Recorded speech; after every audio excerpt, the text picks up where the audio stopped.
हमारे यहाँ आने का प्रयोजन तो आपने जान लिया वानर राज, परंतु अपने कष्ट का कारण अब तक नहीं बताया आपने। आप इस पर्वत की ओट में क्यों छिपे हैं?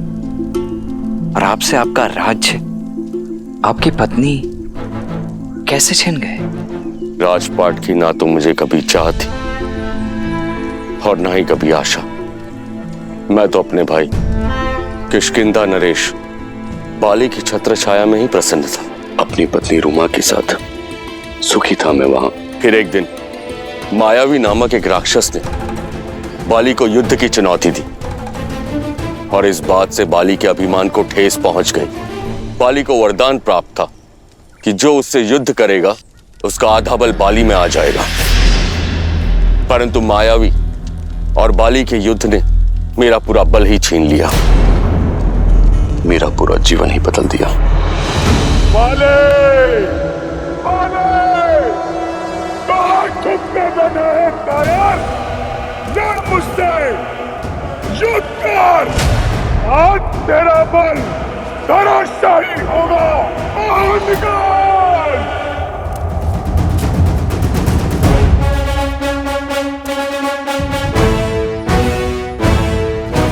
लगता है तुम्हारी मृत्यु तुम्हें मेरे द्वार तक खींच लाई है, इसलिए युद्ध के लिए ललकारा है। भागता कहां है कायर? रुक!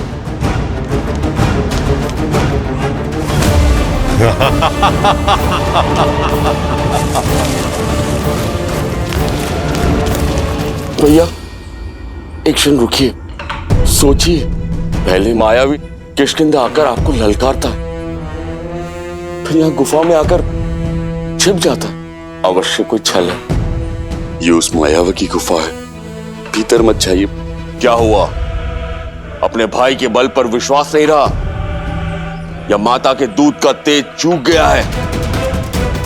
मैं बाली हूं, बाली। किसी का भाई नहीं है मुझे। परंतु भैया ये तो संसार जानता है, फिर क्यों गुफा में जाना है? ताकि किष्किंधा जान सके कि उनका राजा अभी भी उनकी रक्षा में सक्षम है। बिना युद्ध के लौटा तो प्रजा समझेगी कि बाली भगोड़ा है। मैं ऐसे नहीं जाऊंगा, तुम यहीं पर प्रतीक्षा करो। मैं इस कथा का अंत करके आता हूं। किंतु भैया मेरा निर्णय अटल है सुग्रीव। और सुनो, यदि गुफा से दूध की धारा निकलती है तो समझना कि मायावी मारा गया, क्योंकि मायावी के रक्त का रंग श्वेत होता है। और यदि रक्त बहता दिखे तो जान लेना कि इस बाली का अंत हुआ। भैया राज सिंहासन कांटों का होता है सुग्रीव, उसे अपना बनाए रखने के लिए रक्त बहाना पड़ता है, कभी शत्रु का या कभी स्वयं का। यदि रक्त की धारा बहे और मैं लौट के ना आऊं, इस गुफा को बंद करके किष्किंधा का संचालन करना, ताकि मायावी दोबारा संकट ना बन सके।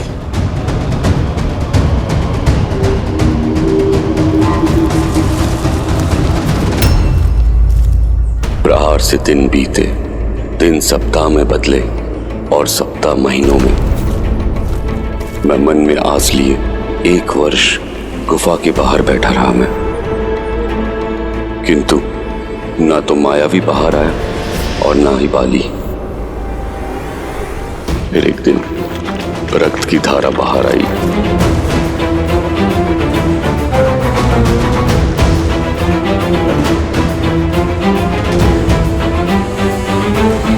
भैया बाकी भैया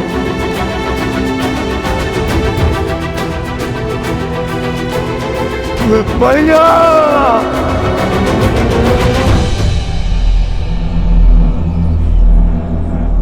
रक्त की धारा देख मुझे लगा मेरा भाई मर गया। किसी भांति अपने आंसू रोक किष्किंधा की सुरक्षा का दायित्व उठाने चल पड़ा।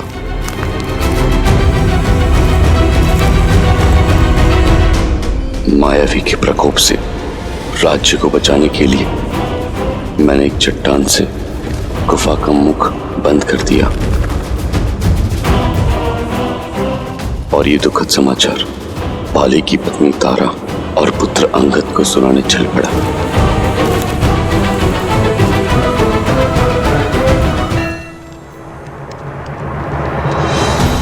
अपने भाई को मृत मान मैं वानर नियम निभाने लगा। उसका राज्य किष्किंधा, उसकी पत्नी तारा और पुत्र अंगद को सहस्त्र अपना लिया। फिर एक दिन सब कुछ बदल गया। बाली गुफा से बाहर निकल आया। वो रक्त की धारा बाली की नहीं, वो मायावी की माया थी। बाली मुझे ही नहीं समझा। वो मुझ पर उस गुफा में बंद करने का आरोप लगाने लगा और उसी के दंड स्वरूप मुझे राज्य से निष्कासित कर मेरी पत्नी को बलपूर्वक बंदी बना लिया। आज से तुम मेरी पत्नी हो।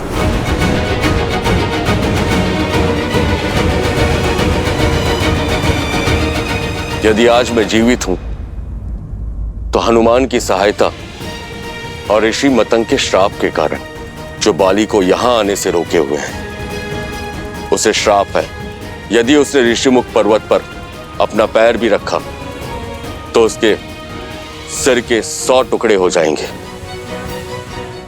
किंतु जीवित रहने का एक दंश भी है।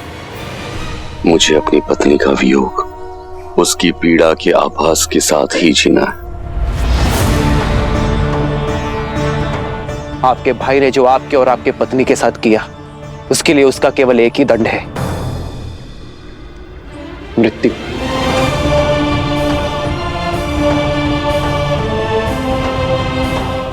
आपका बड़ा भाई आपकी पत्नी के पिता समान है और बाली के कृत्य से नारी की गरिमा तार तार हुई है और ऐसे अधर्मी को जीवित रहने का कोई अधिकार नहीं है। उचित कहा भैया, बाली को उसके पापों का दंड अवश्य मिलना ही चाहिए। परंतु कैसे? महाबली है वो, मुझ में उनसे लड़ने का सामर्थ्य नहीं है। और कोई भी लड़े, जो उसके समक्ष जाएगा उसका बल आधा हो जाएगा। महाराज सुग्रीव, आप मन से भय को निकाल फेंकिए। जब नौका समक्ष है तो जलधारा अवश्य पार होगी, क्योंकि मेरे प्रभु श्री राम आ गए हैं, जिनके स्पर्श से पत्थर में भी प्राण खिल जाए। महाराज सुग्रीव, वो अवश्य ही कोई मार्ग निकालेंगे। नियति ने आप दोनों को किसी उद्देश्य से ही मिलाया है। यदि आप प्रभु श्री राम से संधि कर लें तो आप में बल भी आ जाएगा और सामर्थ्य भी। हनुमान, संधि के अपने कुछ नियम होते हैं। वो या तो दो राज्यों के बीच होता है या दो राजाओं के बीच होती है, किंतु यहाँ ना राम के पास कोई राज्य है ना ही तुम्हारे पास, तो ये संधि किस आधार पर होगी? स्वामी, आपने सुना अंगद क्या सूचना लेकर आया है?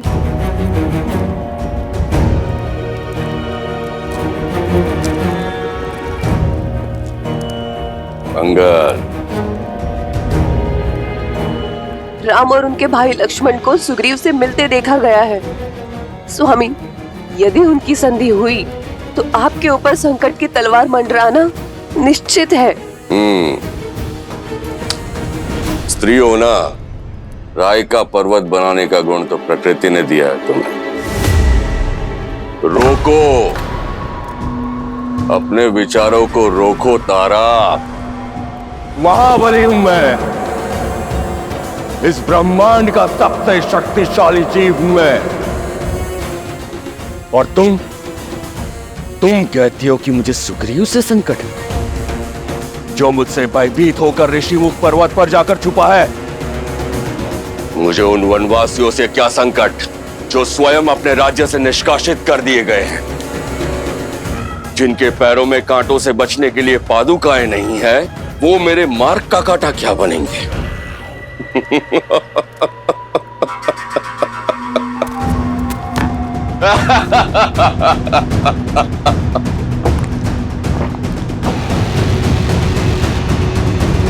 जो स्वयं परास्त है वो मुझे क्या हराएंगे? संधि राजाओं में होती है, राज्यों में होती है, भिक्षुकों में नहीं।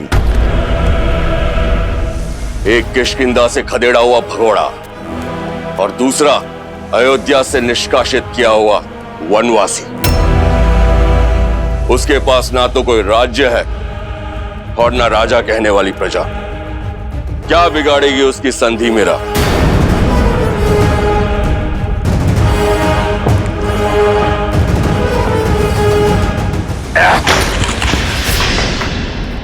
अंगद, पुत्र अंगद, उचित अनुचित का निर्णय बल से होता है। यही युद्ध नीति है और यही राजनीति।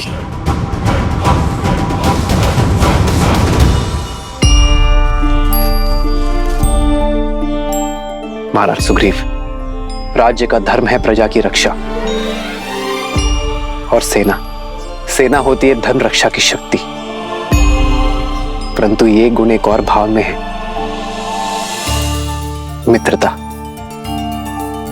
मित्रता का तो धर्म है संसार की रक्षा करना, और मित्रता से बड़ी कोई शक्ति नहीं होती है मित्र। इसीलिए इस संधि की नींव हम अपनी मित्रता पर रखेंगे।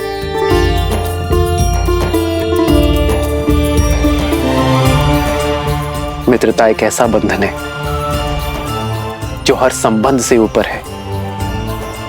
हम अपना मित्र स्वयं चुनते हैं, और वही हमारा जीवन, हमारा पथ, हमारा व्यक्तित्व और हमारा भविष्य निर्धारित करता है। मित्रता से बड़ा और सच्चा दूसरा कोई संबंध नहीं है। जिसने अपने जीवन में एक श्रेष्ठ मित्र बना लिया, उसने राज्य और राज्य का सुख सब पा लिया मित्र।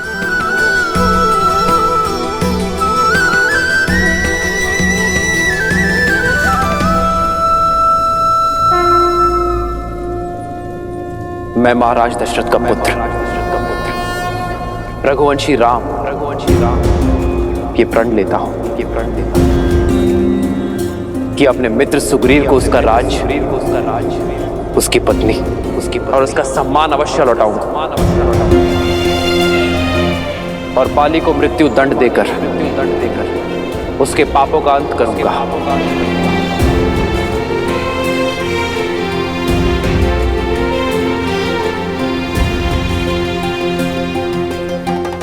और इसके बदले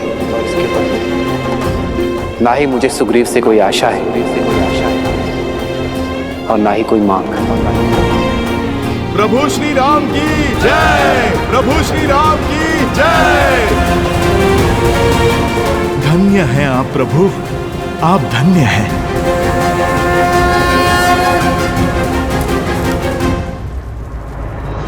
मैं सुग्रीव ये प्रण लेता हूं कि मैं श्री राम की मित्रता का मान रखूंगा। श्री राम को देवी सीता तक पहुंचने के लिए आकाश पाताल एक कर दूंगा।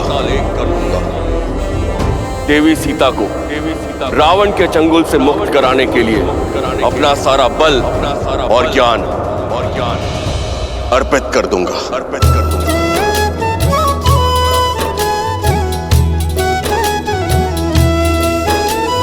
तब हनुमंत उभय दिशि की सब कथा सुनाई, पावक साखी दे करी जोरी प्रीत दृढ़ाई।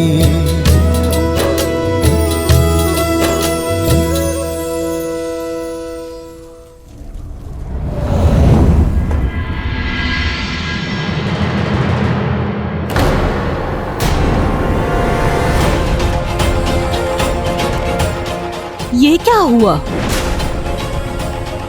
ये लंकेश के पास से सुरक्षित कैसे आ गई? क्या रहस्य हो सकता है इसका? इस कक्ष में जाने वाला और महाबली लंकेश के साथ शास्त्रार्थ करने वाला कभी सर उठा के वापस नहीं आया, और तुम हमें अनदेखा मत करो सीता, हमारे प्रश्नों का उत्तर दो।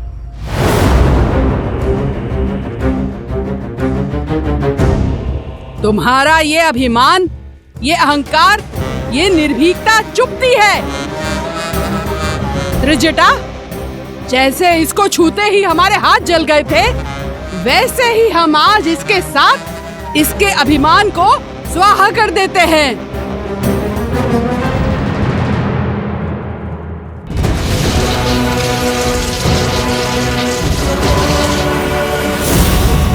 कहो, आज से तुम हमारी कही हुई बात सदैव मानोगी। वचन दो, अन्यथा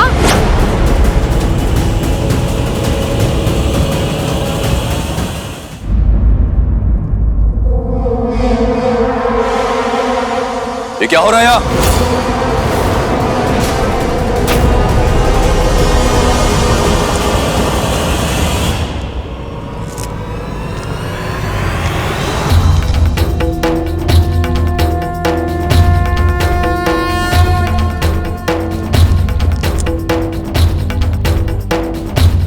विष्णु तिलक,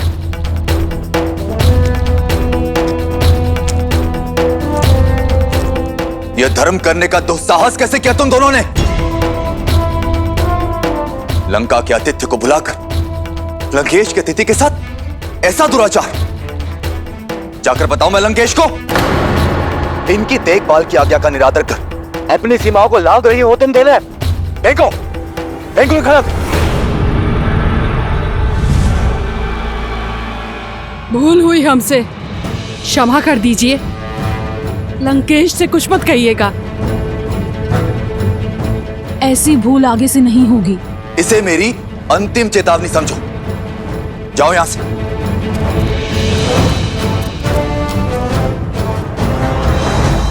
देवी,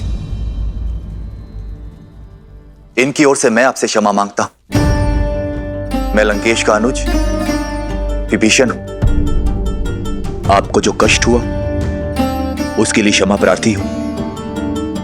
आइए, आपको आपके स्थान तक छोड़कर आता हूं। मेरा स्थान मेरे श्री राम के पास है, क्या आप वहां मुझे छोड़ सकते हैं?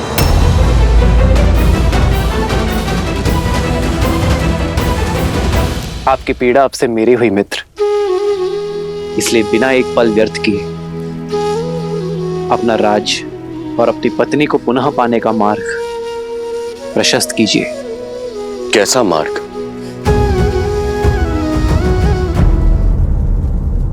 अन्याय के विरुद्ध युद्ध करने का एक ही मार्ग है मित्र, द्वंद्व।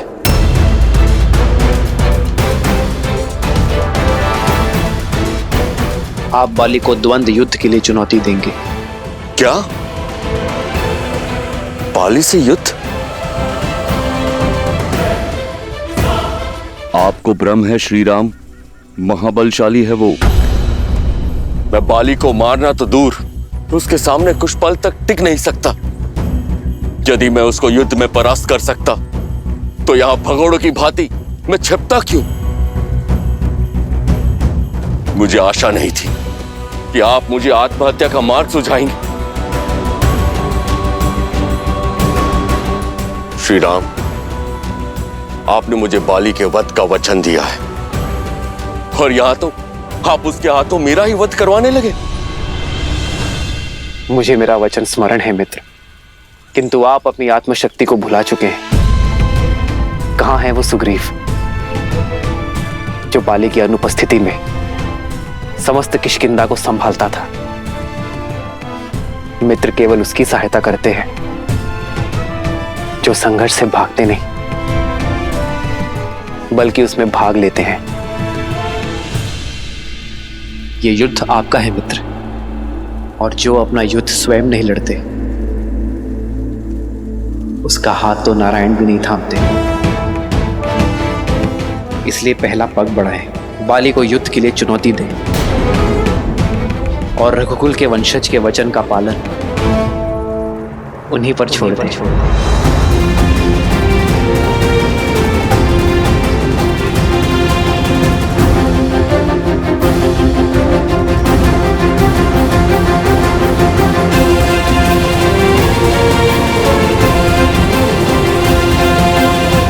ज्ञान की लौ होते हुए भी अज्ञानता से अहंकार से और अधर्म के तमस से घिरे हो तुम, और फिर अपनी तुलना मेरे श्री राम से करते हो। यहाँ काल तांडव करेगा रावण। लौटा दो मुझे मेरे श्री राम को। क्षमा मांग लो उनसे, वो तुम्हें जीवन दान अवश्य देंगे।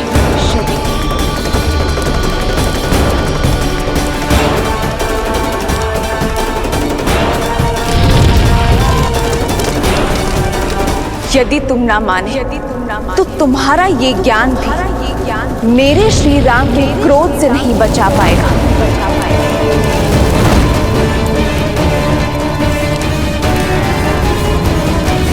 उल्टी गिनती आरंभ कर दो रावण, क्योंकि मेरे श्री राम आ रहे हैं।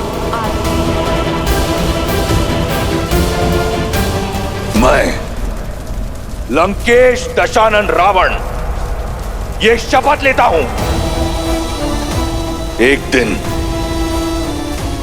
सीता मेरी अवश्य होगी।